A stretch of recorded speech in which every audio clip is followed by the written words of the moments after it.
The fate of Louisville basketball definitely changed today. You mentioned it before. Two recruits decided not to come to Louisville. Fact is, right now, no one really knows what the future holds for this program. It's all up in the air right now. Guys, the University of Louisville Sports Information Department is still being very tight-lipped about exactly what was said inside these doors at the Yum Center practice facility. We just caught up with Louisville SID Kenny Klein a couple of moments ago. We asked him point blank if both Tom George and Rick Pitino had been placed on administrative leave. He would not confirm or deny any of those reports. Now, here's something interesting that has just developed. We saw what we believe to be an unmarked police car pull into this same side of the building that we saw Rick Pitino pull out of. A guy came from inside the building holding a desktop computer. He put it into the car, and then they sped away. Now, back to Pitino. Mentioned he left the facility about an hour ago at the entrance down there. We were the only ones who were able to catch up with him as he left the building. We asked for comment. We didn't get much. We did get this. Coach, can you tell us anything? Guys, you don't belong on this property. Coach Pitino told me to get off the property. I clearly did not do that. I've been here since about 9 o'clock this morning. Tom, it's been a tough day. We've seen players come and go. They've tried to carry on business as usual. They had some workouts today, but it was anything but business as usual. No. Well, the University of Louisville promised a new head coach within 48 hours. They were close, and now it looks like they're going to get that interim head coach. David Padgett expected to be introduced in just a couple of moments. David Padgett is now the head coach of the Louisville Cardinals. And I got to give the man a lot of credit. He stepped up to the podium around 5 o'clock and for about 25 to 30 minutes answered question after question after question. And many of them were tough questions. Some were questioning his integrity. Some were questioning the program's integrity.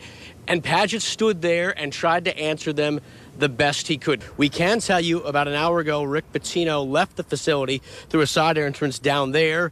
About 15 minutes later, he showed up again in that car right there, and that car right there has been stationed there for a good 45 minutes. David Padgett brought right up to the podium, question after question after question. All were hard, all needed to be asked, but he did a good job of doing the best he could to answer them.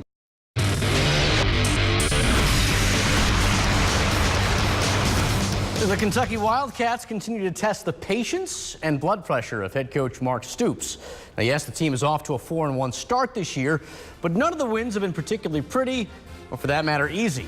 Stoops hoped for a change, and he hoped it started with tonight's game against Barry Odom and the struggling Missouri Tigers at Kroger Field.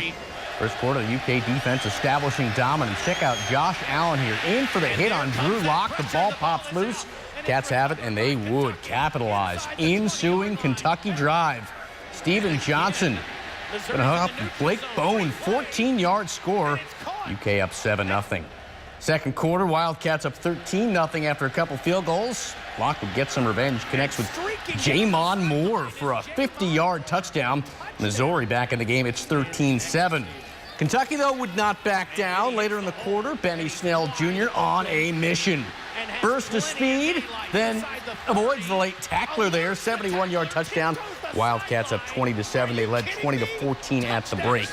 Second half, the Kentucky lead down to 3, but it's Snell to the rescue again. This time a 6-yard score. Right now they're in the fourth quarter. Kentucky up 7. It's 34-27. But the Cats are involved in yet another close one. Meanwhile, as far as the Indiana offense goes, Tom Allen no longer leads. 2 heads are better than 1. After last week's blowout loss to Penn State, Allen decided to bench Richard Lego, and with it the idea of a rotating quarterback system. Redshirt freshman Peyton Ramsey leading the offense all by himself against Charleston Southern of the FCS today. He led him to the end zone in the first quarter. Good look, Taysir Mack. First career touchdown reception for Mack. IU up 10-0. Ramsey did a little bit of everything today for IU. Second quarter, Hoosiers looking to score on first and goal. It's fumbled by Devontae Williams, but Ramsey's there in the end zone for the touchdown. Heads-up play. IU up 17-0, and the fans love it.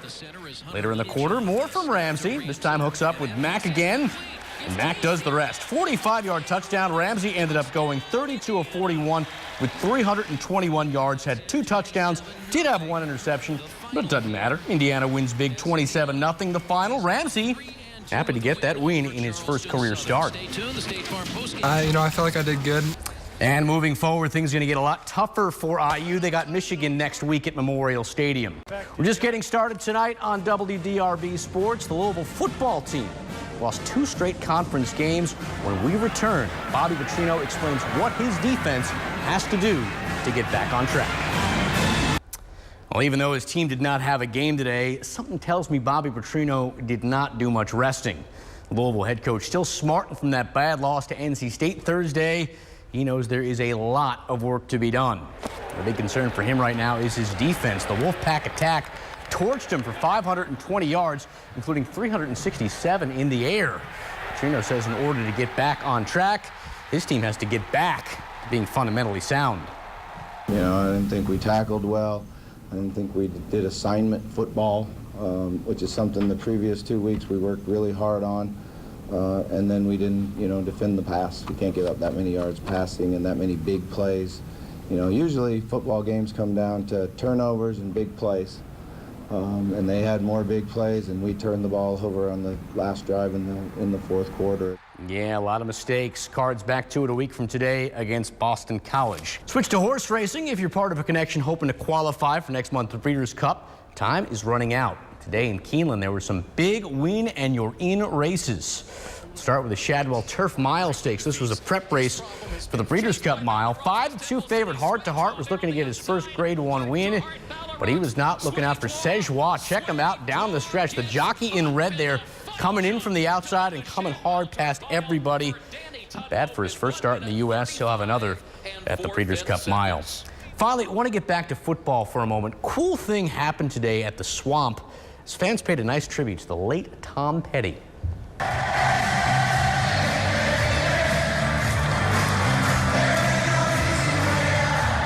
Yeah, how about that? 90,000 fans singing "I Won't Back Down." Petty, by the way, is a Gainesville, Florida native. He died Monday night at the age of 66. And that is sports tonight. Have a good one.